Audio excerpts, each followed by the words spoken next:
Hi there. I'm going to give you a quick tutorial on how to use our Gale Research Databases.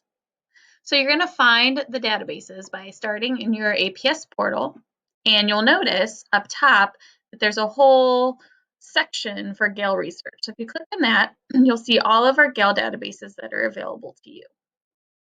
One that you might want to concentrate on during science fair is Gale in Context Science, but you're more than welcome to use either the Gale in Context High School or Gale in Context Middle School as well. But I'm going to go ahead and check in on Gale in Context Science, and you'll notice that all of them work the same. I'm going to click there, and it's going to automatically log me in. I shouldn't have to put in any usernames or passwords. Once I'm in here, you'll notice you can browse topics, and you can do a search here. So if you need to find out more about, let's say, global warming, you'll notice as I type that I get a search populated in there. So it might help you to narrow down your search a little by looking here. Maybe you want to know more about pollution or how the causes. I'm going to go ahead and just hit enter and see what I get. So here it's going to show me all the types of research types that I'm getting here. So there's websites, magazines, journals, biographies, reference articles, all sorts of things here, news articles that I can take a look at. So you'll also notice that there are little content levels here. So content level 5 is going to be the most challenging to read, and content level 1 is going to be the least challenging to read. You'll notice most are probably 4s or 5s. You may see some 3s as well.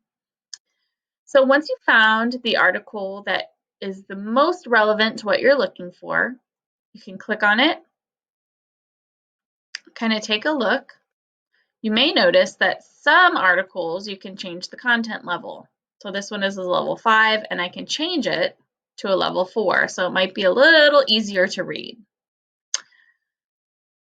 There are some features here that you can use as you're reading. You can make the font size bigger or smaller. You can click on the listen to have it read to you. And as it's reading, you'll notice that it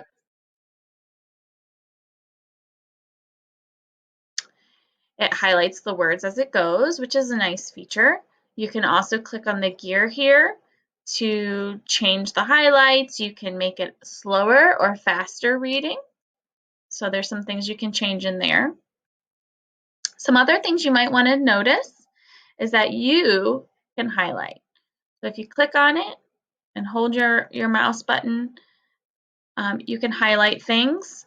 You can choose what color, and you can even take a note. So you may have something that you thought of as you were reading, and you just click save, and it will save your note. Now, it won't permanently save your note. The next time you sign into this database, your note is going to be gone unless you go up here and you can send it to your Google Drive. So if you take a bunch of notes and highlight a bunch of things and you want to keep those, all you have to do is go up here to where it says send to Google Drive, and you'll click on that. And if it's the first time you're doing it, it may ask you for permission. And then all you have to do is go to your Google Drive, and you'll notice that it created a folder. And I have a lot of folders here to go through, but it did create a folder called Gale in Context Science. And all of those Gale folders that it creates will be orange. And when I go to click on that, you can see there it is. There's my article that I highlighted. There's the highlight I made. And if you go all the way down to the bottom of the article, you'll see your note. So there's my note. All I wrote was note, but if you had something longer, it would be there. All right, so go back to my article here. Some other things you might want to notice is you can cite your sources by clicking on Cite. You'll notice there is an APA, which you'll need for science fair. You'll need to make sure you're using that APA, and you can copy and paste that into your Works Cited page, or you can also send this to EasyBib. If you're using EasyBib, you can send it to your Google Drive, all sorts of good stuff there. So you want to be sure you're copying and pasting or sending your citations to the right place so that you'll have those and you don't have to look for them again later. One other thing I'll note is you never want to save this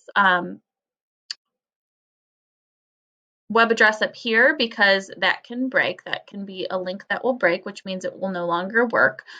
So you're going to want to, if you ever need that link, go here to where it says Get Link, and this will be your permalink. Just click on Select, and you can copy and paste that wherever you needed it.